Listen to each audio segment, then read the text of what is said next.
Hey everyone, welcome back to Iraqi Dinar, the channel where we dive into the latest developments, expert takes, and inside intel shaping Iraq's economic future and the potential revaluation of its currency.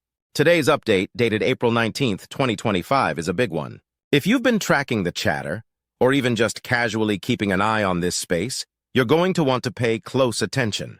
We're seeing some compelling updates from well-known sources like Frank26, MarkZ, and Sandy Ingram. And it's not just talk anymore. We're starting to see some real-world movement. Whether you're a dinar holder, someone considering jumping in, or just here to see what all the buzz is about, now's a great time to tune in. We're about to unpack what could become one of the most significant financial shifts in the Middle East in recent history. Let's begin with one of the most polarizing voices in the space, Frank26. Now, love him or hate him, he's been consistent with his message. In his latest update, he made a bold but very specific distinction. He said, if they come out at 1, that's stupid, but if they come out at $3.22, that's in. And if they come out at $3.23, that's an RV. At first glance, this sounds like a simple comparison of exchange rates. But what Frank is doing is drawing a sharp line between reinstatement and revaluation. Those terms get thrown around a lot, so let's break them down.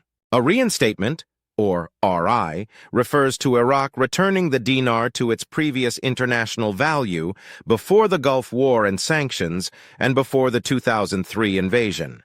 Back then, the dinar traded at approximately $3.22 to the dollar. A revaluation, RV, on the other hand, implies creating a new value, something higher than any previous rate. According to Frank, if Iraq restores the rate to exactly $3.22, they're simply restoring historical value, bringing the currency back to what it used to be. But if they go even 1 cent higher, say to $3.23, then in his view, Iraq isn't just returning to the past. They're stepping into a new economic era. This raises a very interesting question. Why would Iraq go higher than $3.22? What's changed since the early 2000s? Quite a bit, actually. Iraq's oil production has grown significantly. Its untapped resources are enormous. Global interest in Iraqi markets is increasing. Despite ongoing challenges, the potential for economic expansion is real. If the fundamentals support it, and many believe they do, a valuation higher than $3.22 isn't far-fetched. In fact, it might be justified. Now, on the flip side, there are analysts who believe Iraq may opt for a more gradual approach. A starting rate of 1 dinar to $1, for instance, would simplify trade and monetary policy. It would ease the transition for both domestic and international markets. It's conservative, it's manageable. But according to Frank, that's not enough. In his own words, it's stupid because it doesn't reflect the full strength Iraq could be bringing to the table.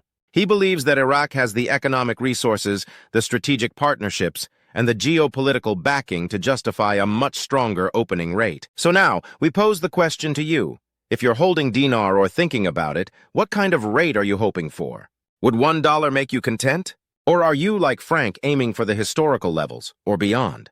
Let's shift over to another respected figure in the community, MarkZ. Known for his steady, measured approach and close contacts within the banking world, bond markets, and private groups, Mark shared something particularly encouraging today. He mentioned that some very happy bondholders are seeing activity behind the scenes, and that one of his trusted facilitators is traveling to the Midwest this weekend.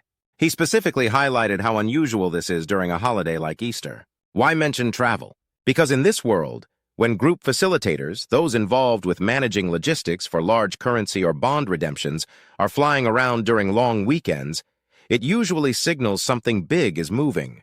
Now, to give a little context, bondholders are often considered early indicators, the canaries in the coal mine, if you will. They tend to move first when major financial changes are in the pipeline. If they're being activated, it often means progress is happening behind the curtain, and the next phases might be close. Mark was careful not to declare, "This is it," but you can sense the momentum in his voice. Something is brewing, and insiders feel it. This ties into the tiered system many in the dinar community talk about. Bondholders are typically part of Tier 3. Most everyday dinar holders, especially those connected to private groups, fall under Tier 4. So if Tier 3 is showing signs of activity, it might mean Tier 4 could be approaching readiness, or at least entering the preparation stage. That brings us to Sandy Ingram, a longtime analyst known for keeping her feet on the ground and doing deep, evidence-based research. Her insight today was critical. She pointed out that Iraq's banking sector was essentially rebuilt from scratch after 2003, and much of that structure was rushed, incomplete, or out of alignment with international standards. For years, this poor foundation has held Iraq back from integrating with global financial systems. But now that's changing. Iraq's central bank is implementing modern digital systems. They're tightening anti-money laundering laws, adopting SWIFT-compatible communication protocols, and enhancing transparency, all of which are essential if they want to be taken seriously by institutions like the IMF, World Bank, and major commercial banks like JP Morgan. You can't have a strong, trusted currency without a sound financial infrastructure. And for the first time in a long time, Iraq is finally building that base. It's like rebuilding the engine of a car before trying to drive it at high speed. Necessary, methodical, and absolutely foundational. When you look at all of this together, Frank talking potential high rates, Mark witnessing behind-the-scenes movement, Sandy confirming the financial structure is finally stabilizing, you start to see a pattern forming. They may approach it from different angles, but all three voices are pointing toward the same conclusion. Iraq is getting ready. Now let's step into speculation mode for a second. And yes, we're calling it speculation. Nothing is guaranteed. But it's worth imagining what some of these scenarios could look like. Let's say Iraq reinstates the dinar at $1. That would immediately put it on equal footing with the US dollar. It would significantly boost the buying power of Iraqi citizens.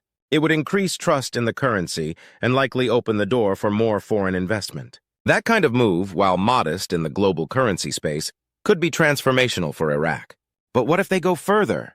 What if Iraq comes out at $3.22 or even $3.23? That would make it one of the strongest currencies in the Middle East. Overnight, oil revenues would soar in relative terms, foreign reserves would rise, and Iraq's position in regional trade would be massively strengthened.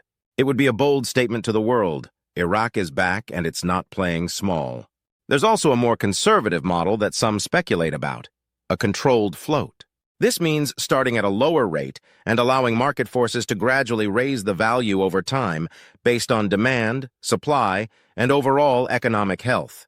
It's safer in some ways and gives Iraq flexibility while still moving toward full value realization. Whatever approach they take, the bigger picture is clear. This is no longer just about rumors. We're seeing real action. Infrastructure being rebuilt, financial institutions being modernized, international players taking interest. The foundation for something major is being laid right now. So what does this all mean for you? If you're holding dinar, this is the time to stay informed, not overly hyped, not misled by wild claims, but genuinely informed and prepared. Keep an eye on the indicators. Watch what major institutions like JP Morgan and the IMF are doing. Follow the reforms, not just the rumors. This is about more than just an RV. It's about Iraq reclaiming a place on the global economic stage. And now we want to hear from you. What do you think is coming? Would you be satisfied with a $1 rate? Or are you holding out for something bigger, like $3.22 or even more? Do you trust what the gurus are saying, or do you think we need to see more evidence? Are you personally ready if this thing really does happen?